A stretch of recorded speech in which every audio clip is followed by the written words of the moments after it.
আসসালামু আলাইকুম। আশা করি সবাই ভিডিওটা দেখবেন। আর এখানে আমরা মোটামুটি সবাই আছি যারা খেলাধুলা একসময় করতাম। আস্তে আস্তে এখানে যারাই আছি সব বন্ধুগুলা পার্ট হয়ে গেছে। অনেকটা এখানে বিদেশ চলে গেছে, আবার দুই একজন দেশে আছে। বিদেশ যারা আছেন সবাই জন্য দোয়া করি, তোমরাও বিদেশ থেকে আমরা লেগে দোয়া করো। আর এই টিকটকের এই ভিডিওটা যার কাছে যায় সে ওই মায়ার খাতিরে একটা লাইক, কমেন্ট, শেয়ার এগুলো করে দিয়ে দিবেন। আমরা যতটা বন্ধু আছি সবার লেগা আমরা জন্য দোয়া করবেন। আমারও ভাই মোটামুটি বয়স 30 হয়ে গেছে গা। গত 2 দিন আগে আমি অবসর ঘোষণা দিয়েছি ফেসবুকের মাধ্যমে। আমার লাগে সবাই দোয়া করবেন যাতে আর কোনো সময় মাটির দিকে গিয়ে খেলাধুলা না করি।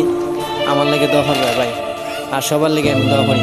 আসসালামু আলাইকুম ওয়া রাহমাতুল্লাহি ওয়া বারাকাতুহু। সবাই ভালো থেকো ভাই।